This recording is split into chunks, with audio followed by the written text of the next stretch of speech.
Welcome, welcome. I'm Sarah Michael, and I am so excited you are here and you are going to get all the psychology behind why your words matter more than you think they do, and the Connected Conversations Guide. So the training today is going to be about why this matters so much and why I'm such a geek about it.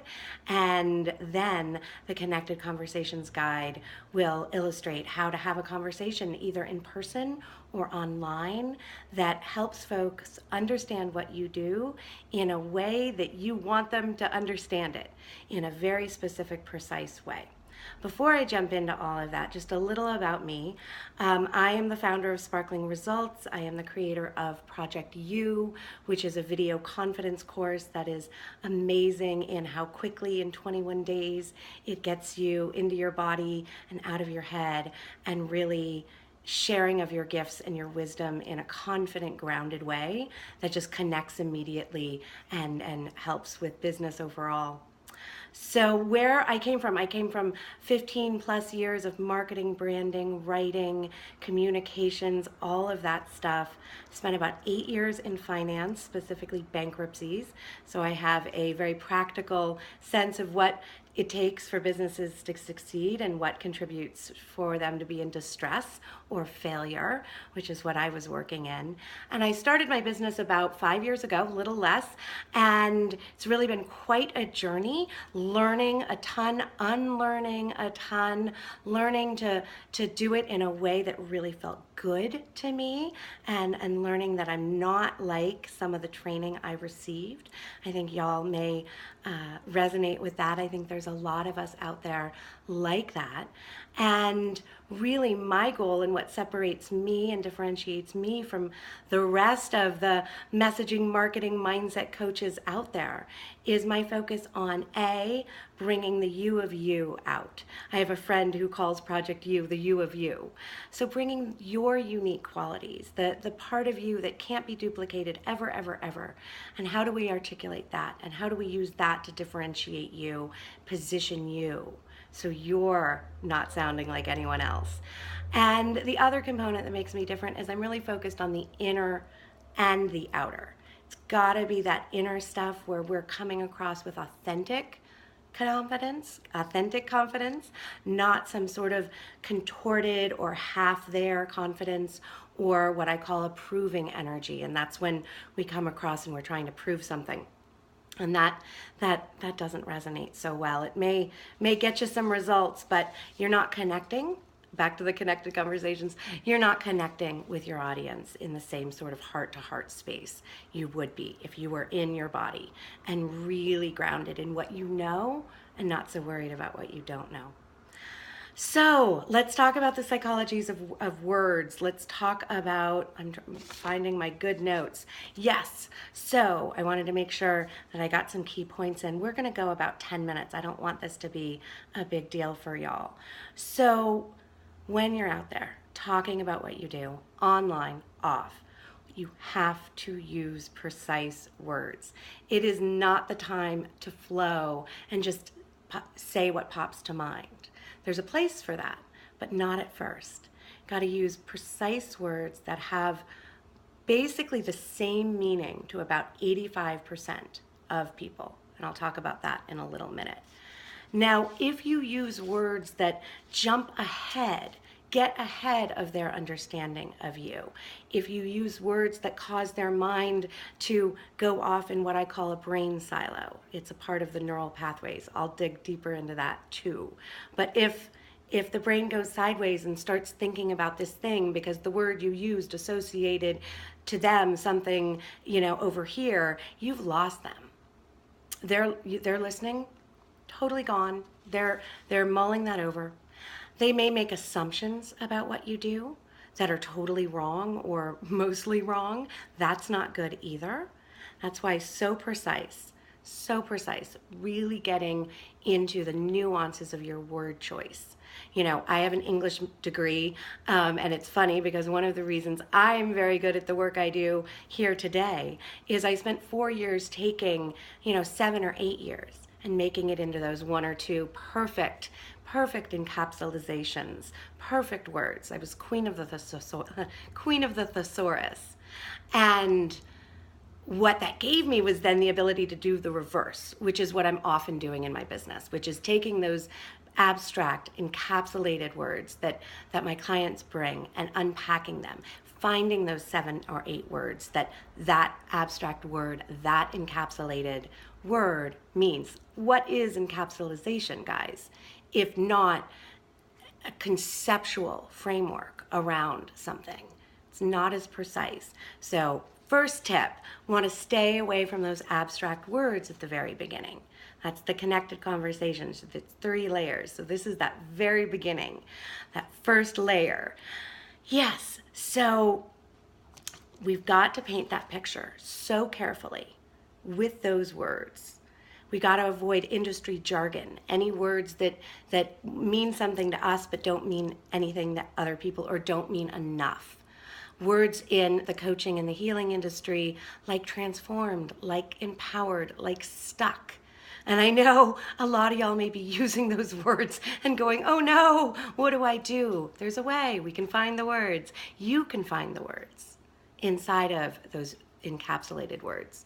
But stay away from those words. Most people don't have a context for them, or maybe they have what I call an approximated meaning.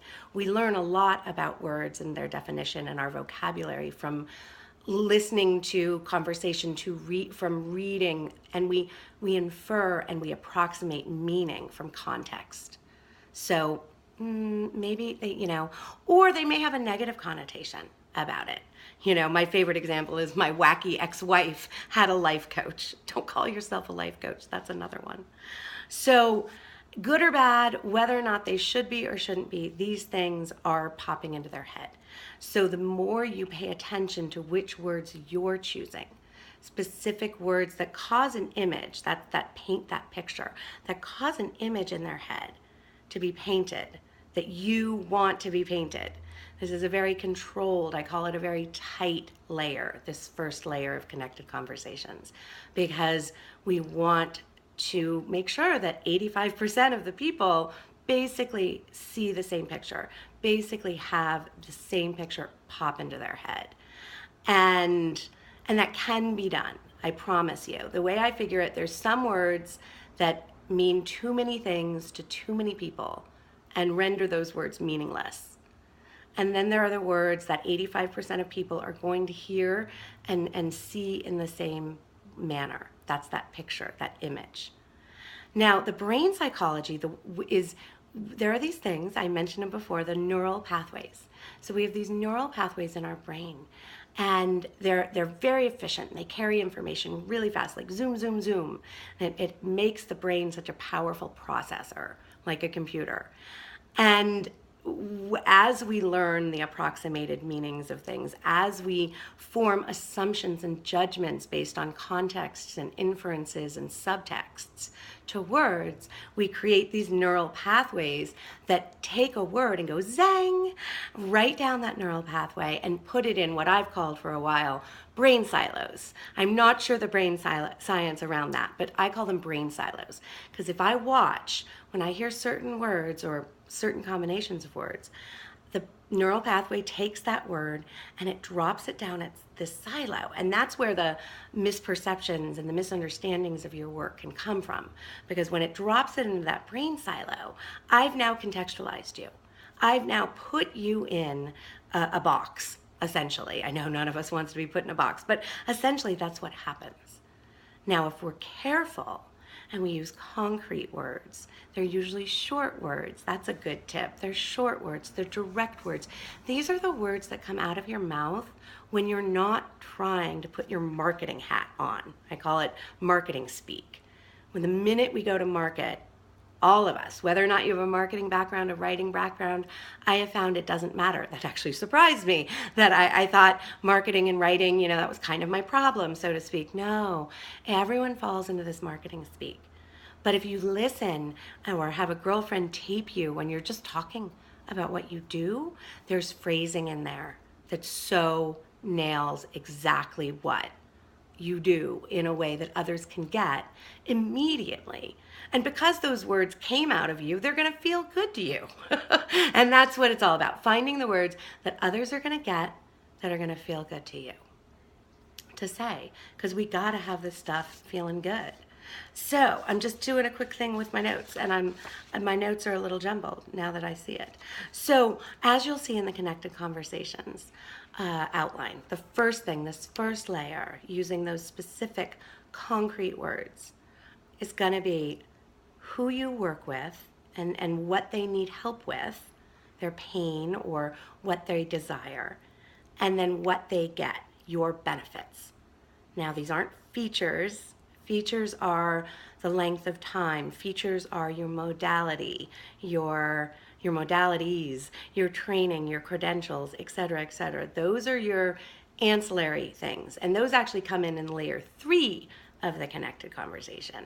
But first layer, who you work with and what they need help with, and then what they get, your solution to the problem. That's what you want in that first layer. Second layer, really quickly, because I could do a whole thing on that, and maybe I will. Let me know if you'd like that. Second layer is more of those benefits, talking about what it's like to work with you, maybe talking about client stories or success stories. That's totally in play for layer 2, but you want to stay kind of in a smallish sandbox. And then in layer 3, you can talk about you. You can talk about your credentials, your modalities, the time it takes. You can talk about your philosophy, your why. We're also into our big why, and it's beautiful. But if you start with your big why, nobody's going to understand what you do because their head's going to go to a weird silo. So tell them the why once they get you. Once they can feel you, once they can imagine, working with you or referring you to their sister or their brother or their friend. So yeah, guys, it's really important, and it's why I always really dive deep with clients on this. It can be a missing piece. Everyone, I think, assumes they've kind of got it because folks, it sounds pretty, like the abstract ones, they sound pretty. They inspire people, maybe even, but they don't turn into clients. And if we just start with the concrete and the vivid, what they get and who they are and what they need, and then move to the more abstract, folks are going to stick with you. They're going to understand what you do. If they need you, they're going to know it. And if they have someone in their world that may need you, they're going to know that too. And the whole process of marketing and sales and making an offer is easier and smoother, a whole lot more fun. They tell you if they're your client. They say, it's me, hi, I need you. It's a beautiful thing. So enjoy this. Dig into this Connected Conversations workshop sheet. Let me know. I would love to hear how it goes for y'all. And I will be sending lots of love and checking in to see how y'all are doing. Take good care. Bye.